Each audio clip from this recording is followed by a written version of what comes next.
Let's mic बयानबाजी। Let's mic बयानबाजी। आइए देखते और सुनते हैं देश दुनिया के अहम बयान। पाकिस्तान में पूर्व प्रधानमंत्री इमरान खान की हत्या की अफवाह शहबाज सरकार के सफाई देने के बाद भी रुकने का नाम नहीं ले रही है। इस बीच इमरान खान की बहन अलीमा ने अपने भाई को लेकर चेतावनी दी। अलीमा ने कहा कि वो इमरान खान के सिर के एक बाल को भी छूने की हिम्मत नहीं कर सकते। उन्होंने कहा कि पाकिस्तान का जुडिशियल सिस्टम अप्रत्याशित रूप से बर्बाद हो चुका है। इस बीच अदियाला जेल एडमिनिस्ट्रेशन ने दावा किया है कि इमरान खान पूरी तरह स्वस्थ हैं। इसके बाद भी इमरान खान की पार्टी पीटीआई ने मांग की है कि उनके नेता को लेकर चल रही अफवाहों के बीच इस पूरे मामले की जांच कराई जाए। कर्नाटक में मुख्यमंत्री के परिवर्तन को लेकर एक बार फिर डीके शिव कुमार ने कहा कि पार्टी की एकजुटता और साथ मिलकर काम करना सबसे महत्वपूर्ण है और हम सब मिलकर पार्टी की भलाई के लिए प्रयासरत रहेंगे। डीके शिव कुमार ने कहा कि पार्टी एक संगठन है और सभी को पार्टी के फैसलों के साथ चलना चाहिए। शिव कुमार ने यह भी कहा कि उनके लिए पार्टी की मजबूती और एकता सर्वोपरि है और वे किसी भी विवाद को पार्टी के हित में भूलकर काम करना चाहते हैं। सर मल्लिकार्जुन खड़गे said that we'll call the key leaders into Delhi. See, it is the prerogative of the High Command. Nothing is there. I don't want to comment on it. It is a party. Whatever party said, all of us will work together. Nirmanananda Swamiji said that DK Shiv get the CM post, sir. Yeah, Timraj to matlab.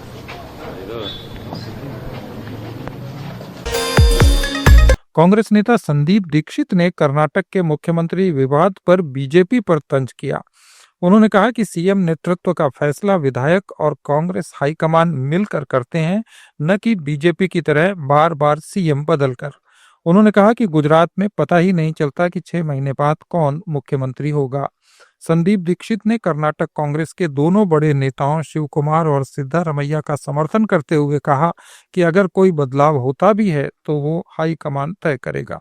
वहीं BJP को भी एक मौका मिल गया। BJP की तरफ से प्रहलाद जोशी कह रहे हैं ये इंटरनल कॉन्फ्लिक्ट नहीं रह गया है, ये अब तो ओपन कॉन्फ्लिक्ट है जो सामने कर्नाटक की जनता को, देश की जनता को दिखाई दे रहा है। कैसे देखते? अब ठीक है, भारतीय जनता पार्टी अपने मन ही मन खुश हो ले। कर्नाटक में हम लोगों का बहुत क्लियर है, अगर कोई नेतृत्व बदलाव होता है तो एमएलए और हाईकमांड तय करता है। बीजेपी की तरह नहीं कि 5-5, 6-6 मुख्यमंत्री बदल जाते हैं। गुजरात में पता ही नहीं चलता 6 महीने बाद कौन रहेगा। उत्तराखंड में बदल जाते हैं। चुनाव शिवराज सिंह की अध्यक्षता में जीता जाता है, लीडरशिप में बन जाते हैं मोहन यादव। तो भारतीय जनता पार्टी क्या लोकतंत्र है, एमएलए का क्या कहना है, किसे बनाना चाहिए, उस पर किसी को सीख ना दे। कर्नाटक में दोनों हमारे बड़े नेता हैं, सिद्धारमैया जी और डीके शिव कुमार जी। और पहले भी जब भी कुछ ऐसा इशू किसी भी राज्य में बनता, अगर बनता है तो वो हाईकमांड तय करती है। और अभी क्योंकि कैबिनेट रिशफल होना है, जो मुख्यमंत्री ने अनाउंस किया, तो स्वाभाविक है कि लोग कोशिश करेंगे अपने अपने लोगों को उसमें डालने की। रूस के राष्ट्रपति व्लादिमीर पुतिन ने यूरोप पर हमले की संभावनाओं को खारिज किया है। पुतिन ने कहा कि रूस का यूरोप पर हमला करने का कोई इरादा नहीं है। उन्होंने इन आशंकाओं को हास्यास्पद और पूरी तरह झूठ करार दिया। मॉस्को में जारी एक बयान में पुतिन ने कहा कि कुछ पश्चिमी देश जनता के बीच रूस को लेकर डर फैलाना चाहते हैं ताकि अपनी राजनीतिक रेटिंग बढ़ा सकें और सैन्य उद्योग से फायदा कमा सकें। We have to translate it into diplomatic language. One thing is to say that Russia is not going to attack Europe. It's funny for us. It's laughable because we never wanted to attack Europe. Okay, let's put it in writing. But there are some people who are not particularly, shall we say, with us. I don't know. There may be some crooks. They are telling their population that Russia is getting to attack Europe, and we have to strengthen our defense. I'm not sure whether they serve military industry interests or maybe they try to basically increase their political ratings. It's very difficult to say, but as from This is a lie. This is a total lie. But when everything is being fed to the society and the citizens are scared and they want to hear that we don't have any aggressive plans towards Europe, we're happy to put it in writing. Maybe there's a sense into this when we want to talk together and discuss some dots the I's and cross the T's when it comes to European security. We're always open to that. Those countries, which we can call them. प्रधानमंत्री नरेंद्र मोदी ने Indian space startup Skyroot के infinity campus का उद्घाटन किया। Sky root aerospace देश की अग्रणी निजी स्पेस कंपनियों में से एक है, जिसने भारत के पहले प्राइवेट रॉकेट विक्रम एस को लॉन्च किया था। प्रधानमंत्री ने कहा कि जब केंद्र ने अंतरिक्ष क्षेत्र को निजी कंपनियों ने खोला, तब भारत के युवाओं, खासकर जनरेशन जेड ने आगे आकर इसका पूरा लाभ उठाया।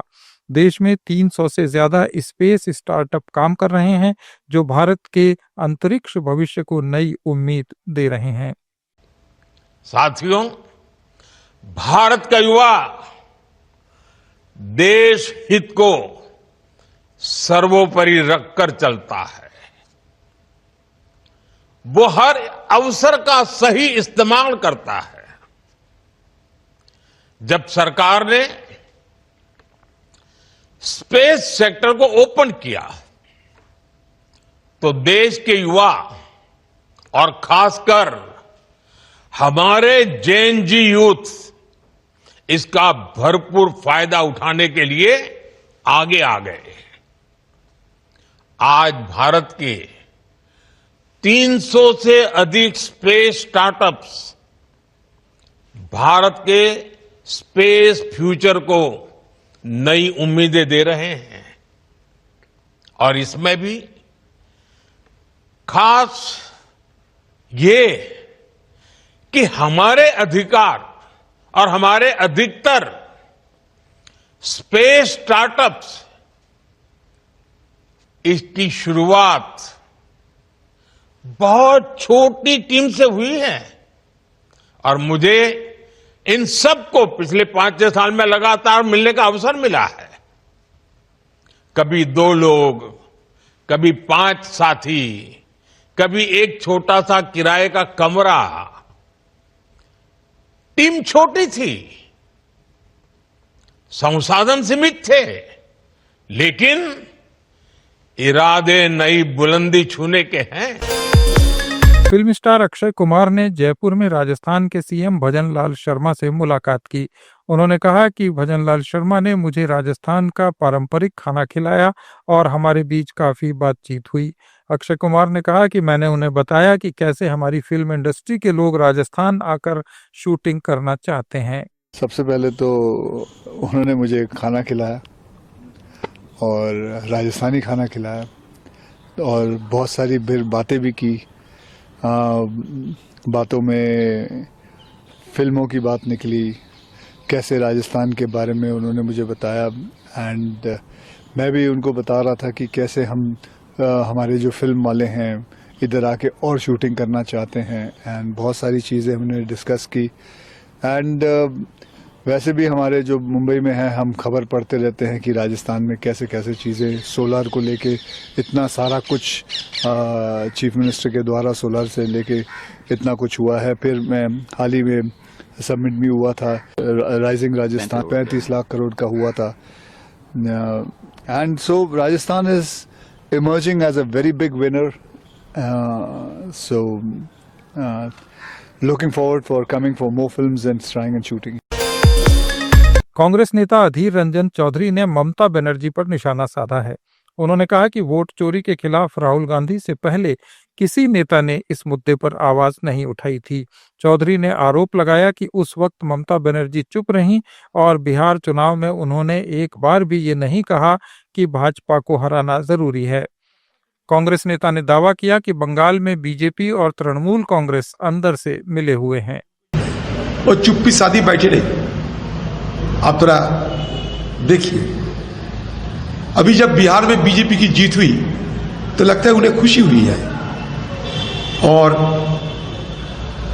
उसके बाद भी जिन लोगों ने बिहार में बीजेपी के साथ टक्कर देने की कोशिश की जी जान, इतने सारे वोट चोरी के बावजूद,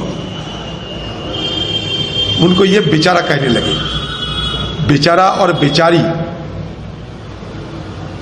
ये कौन है, हिंदुस्तान के लोग बाखूबी जानते हैं।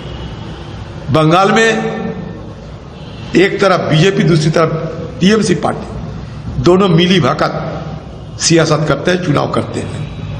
इसलिए ममता बनर्जी कभी बीजेपी के खिलाफ सच्ची मायनों में, सच मायनों में, मतलब उनकी खिलाफ,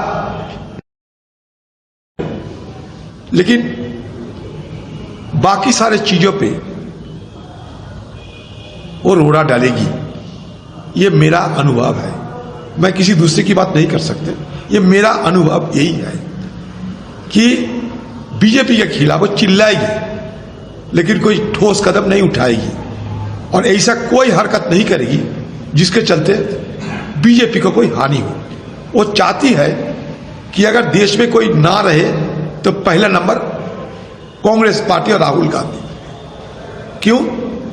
जिस दिन राहुल गांधी और कांग्रेस पार्टी नहीं रहेगी, वो खुद को ये देश की विरोधी नेत्री की हैसियत से सामने उभर कर आने के मौका मिलेगी। यही मकसद को लेकर, यही लक्ष्य लेकर ये चल रही है।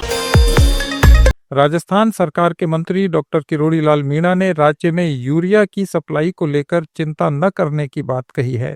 उन्होंने कहा कि यूरिया की इतनी कमी नहीं है जितनी बताई जा रही है। उन्होंने कहा कि इस बार बारिश लंबे समय तक चलने से जमीन में नमी ज्यादा है और जैसे ही मौसम साफ हुआ, किसानों ने सरसों और चने की बुआई एक साथ शुरू कर दी। इससे यूरिया की मांग अचानक बढ़ गई, जिसका सप्लाई पर असर दिखा। कुछ मीडिया चैनल्स में या कुछ मीडिया संस्थानों में एक मामला चल रहा है कि यूरिया की राजस्थान में कमी है, किसान परेशान है, लाइनों में लगे हुए हैं। आप चूंकि कृषि मंत्री हैं, देखो लाइन में तो जिसे माना हमने की व्यवस्था की है टोकन की, टोकन किरोड़ी लाल को मिल गया, टोकन वत्सन जी को मिल गया। कल यूरिया आएगा तो मेरे को यूरिया लेने के जाना ही पड़ेगा, तो भीड़ एक साथ चली जाती है क्योंकि किसान का बुआई का समय चल रहा है, तो इकट्ठा होने से नकार भी नहीं सकते। लेकिन हमारे पास इतनी स्कार्सिटी नहीं है यूरिया की जितनी दिखाई जा रही है। यूरिया आ रहा है और कुछ प्रैक्टिकल प्रॉब्लम थी, उसके कारण यूरिया की कमी दिखाई दी। प्रैक्टिकल कारण ये कि अब की बरसात लंबी चली तो जमीन में नमी ज़्यादा रही, उस नमी के कारण एक साथ ही, और फिर एक बीच में बरसात और आ गई, उसके कारण एक साथ ही थोड़े से गैप पे सरसों और गेहूं बोना चालू कर दिया, फिर चना बोना चालू कर दिया, फिर नहरें चल गई। तो नहर के टाइम पे भी जब चलता है, पानी जाता है तो भी यूरिया डालते हैं, इसलिए एक साथ किसानों की मांग बढ़ गई। इसलिए ऐसा लग रहा है कि हम प्रॉपर यूरिया सप्लाई नहीं दे रहे, यूरिया पर्याप्त मात्रा में सप्लाई किया जाए। कुछ जो आप मांग है उसकी। बिहार में बीजेपी एमएलए मैथिली ठाकुर ने एसआईआर मामले में किसी तरह का बयान देने से इनकार कर दिया। उन्होंने कहा कि जनता ने विधायक के रूप में उनसे बड़ी उम्मीदें बांधी हैं और अब उन्हें इन उम्मीदों पर खरा उतरना है। उन्होंने कहा कि उनका पूरा ध्यान अपनी विधानसभा के विकास पर ही केंद्रित है।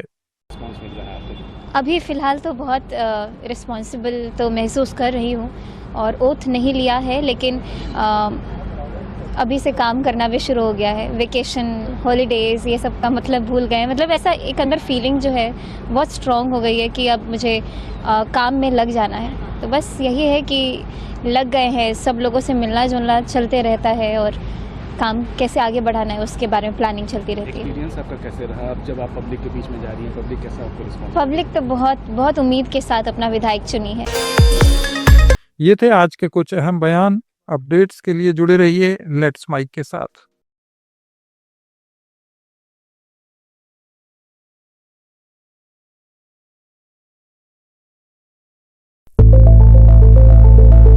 It's time for news. It's time for more than radio. Presenting the first radio news app, Let's Mic. Let's Mic, a news-based app on your phone where you get to watch and listen news, talk shows, interviews, radio show podcasts. On Let's Mic, you get all relevant information of TV